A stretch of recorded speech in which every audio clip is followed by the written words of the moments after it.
Let's get it in. Lovecraft Country, episode 2. Whitey's on the moon. What is in your garden of Eden? Let's get it, let's get it, family. Y'all know what time it is. Now look, I would have did this earlier, but the birthday turn up was real. So, I wanted to at least put it down for the family so the family can have the information on the Lovecraft Country episode. So we can be tuned in and turned on. So let me get this party started.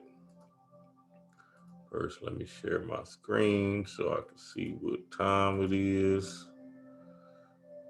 Literally made this presentation in 5 minutes. But it was a powerful episode nonetheless.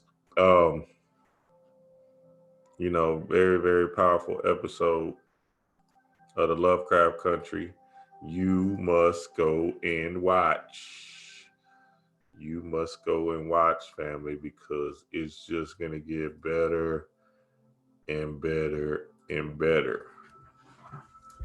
Whitey's on the moon. That shit was, the title is off the chain. Whitey's on the moon. So, episode 2, man, it started off just like this. Oh, we're moving on up to the east side. We finally got a piece of the pie. Moving on up. So, once the show began, I kind of started understanding what was going to happen and what was kind of taking place in that theme. Because when you think of moving on up, you think of George and Wheezy, right? Shout out to Uncle George. Done transitioned in episode 2. So it tells you a lot in the song, and the idea is the conforming, right? This whole show is about racial tension plus energy, and this episode was about just that energy and still this kind of hierarchy in the world, in this earth realm, right? But there's a certain group of people of Caucasian people that sees this thing bigger cosmically, right? They're chasing after something more than gold, right? They want energy because they know this money and this facade and this illusion will break down, just like just like what's it called, them broke down. That same thing will happen. This will break down. You feel me?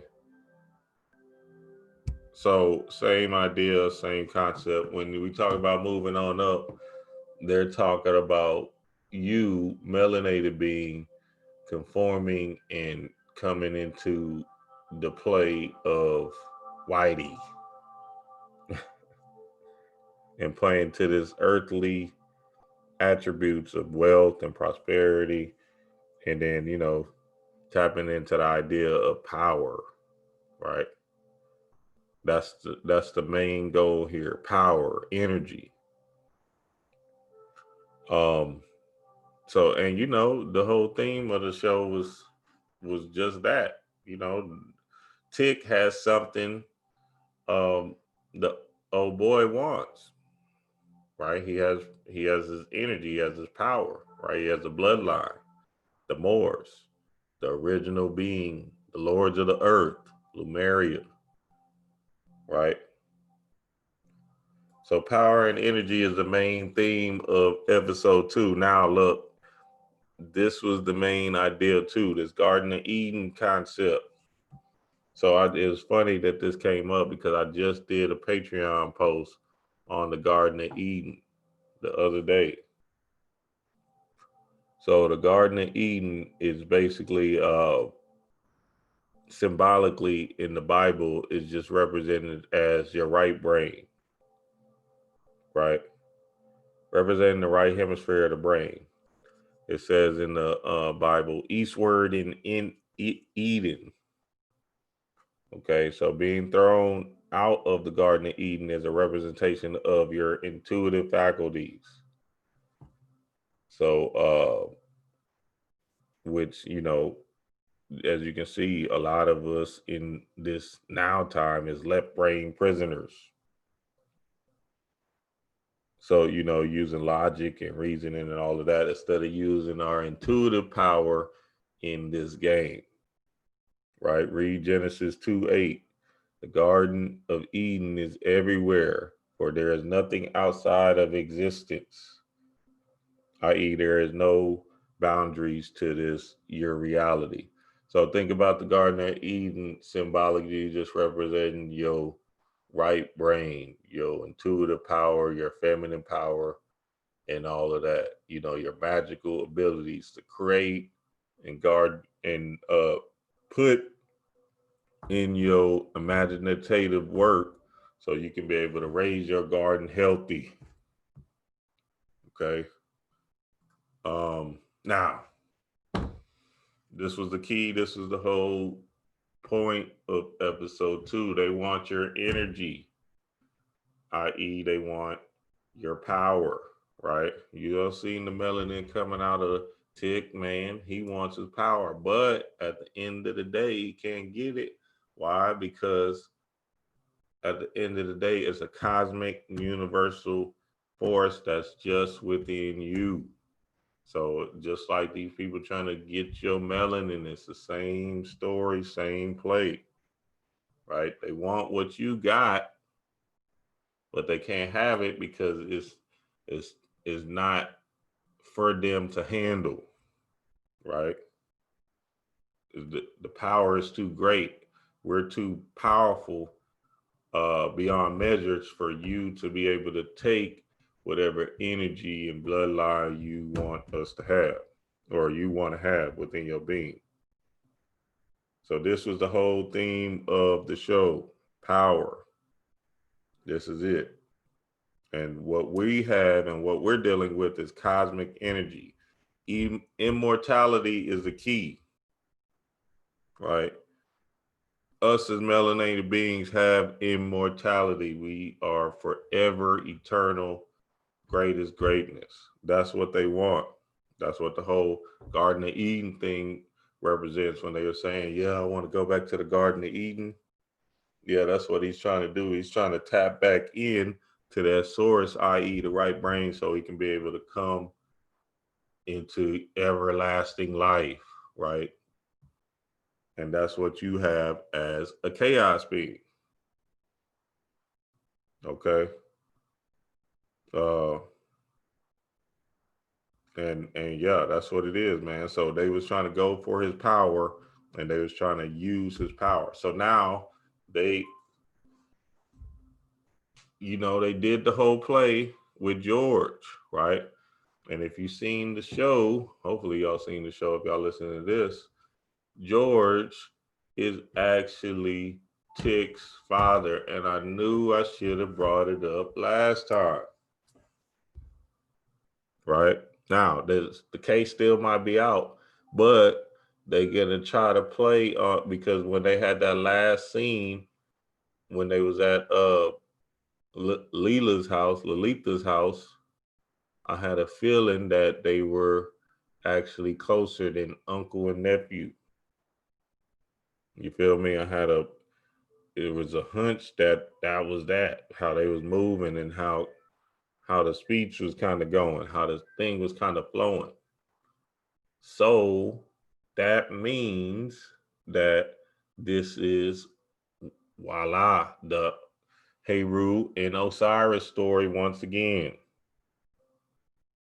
Okay, because why? Because George is transitioning to the other side, but at the end of the day, he's going to work out better for Tick on the other side.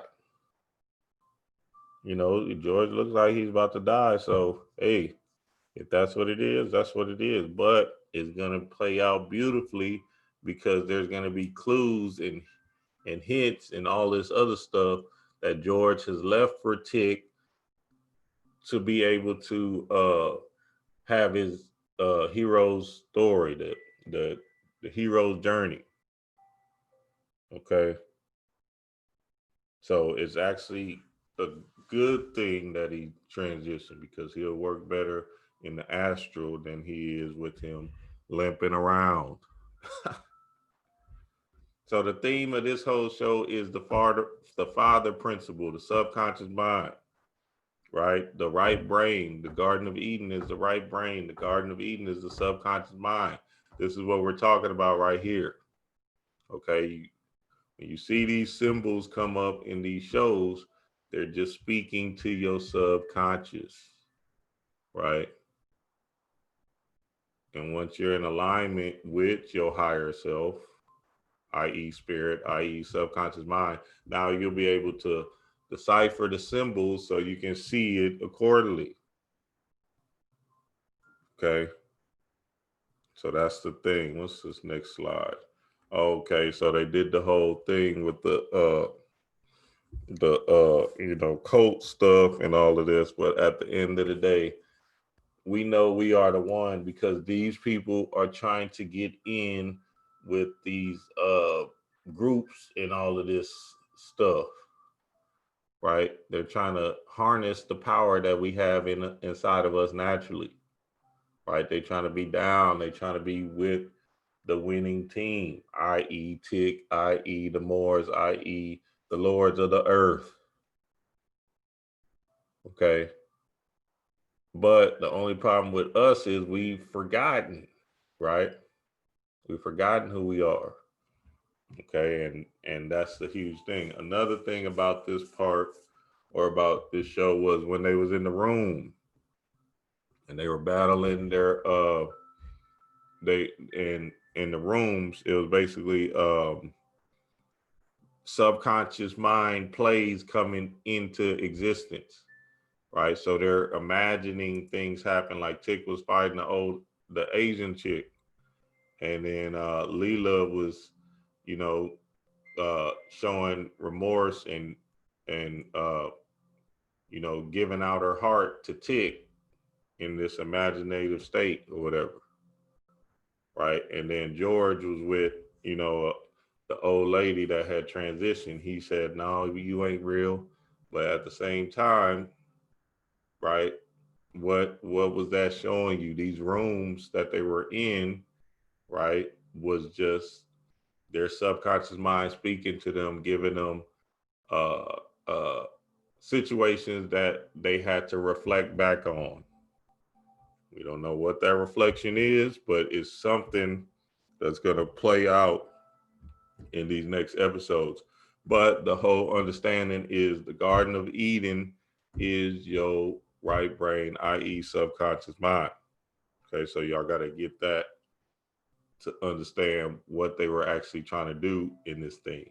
When they talk about wizards and all this other stuff, yeah, they just casting these spells because the wizard is the one with the power to evoke the subconscious mind out. It's the same thing, because all of it is just starts there with the mind. Go get the book The Magician. Y'all know what time it is. Now, let's go to the next slide. Oh, okay. So then after this, I had to go see what this book was about, and obviously it hit it on the head. So this is what the book says. It says, "The House of the Borderland." The novel is a hallucinatory account of a recluse stay at a remote house and his experiences of supernatural creatures in otherworldly dimensions. What are we talking about there? Again, that's when they were having the whole spell cast on them that they forgot what they did yesterday. Them forgetting is just, them being put into a trance, and uh this house is just a play on unlocking things in your mind when you're in these rooms and stuff like that. So they tapped in to the subconscious heavy, right? And that's what this book basically is about. Um, these monsters coming out of you, right? These monsters inside of you. That's what H.P. Lovecraft's whole thing is about, right? The play on the subconscious. These monsters are creatures, showing itself, but monsters is not necessarily some kind of big bad beast like the old white lady was talking about, the black bear and all this other stuff, but it's more so about what's inside of your mind that you have to battle. Okay, it can be a thing, it can be a place, it can be a person, it can be an idea, right? This is what the subconscious is. It's giving you plays every time you go to sleep. It's giving you plays to understand how you can maneuver better on this earth realm, better or for worse, because it's up to you to program your mind to understand how to uh, uh, put your best foot forward. Let me say that. Okay. It's up to you to understand how to put your best foot forward. Right. And obviously, Tick and George this is the father and son. This is the Heru and Osiris, Simba and Mufasa. All of this. This is what this is. Okay. So Tick still has a lot to learn, but he's gonna learn from his father, i.e., the subconscious mind, same symbol, same story, on the other side. So when these clues come out in these next shows, it's gonna start unraveling to to the path and the journey he's supposed to walk. And that is it. Part 2, man. They did a great job with that. I'm excited for episode 3. Magic, subconscious mind, uh, power, energy. Look, you are forever and a day. You are eternal, immortal, forever, chaos being, right? You're the greatest greatness. So that's what they're showing you here, is that you are these things, right? But you're trying to fit and conform into this earth realm, which is, i.e., the Caucasians' land, right? Yeah, it once was our land, but now we already passed and removed ourselves from that, so we don't have to worry about moving on up because we're already up, right? If you still worried about the mundane human world on getting on top, then you still in the rat race. And what you're supposed to be doing down here is understanding yourself as a cosmic being, right? This divine principle God that you are. And once you understand that to the core, then you'll know that you only have to walk in such a way that it's in the flow state. It's not forced, it's not contrived, it's in a flow state. But y'all know what it is. Whitey's on the moon, man. Whitey's on the moon. But we down here playing with the with the local jokers. But in all actuality, Whitey's not on the moon. We are the moon, the sun, the stars, all of that. And Whitey is still here on the earth realm. Peace to the guys.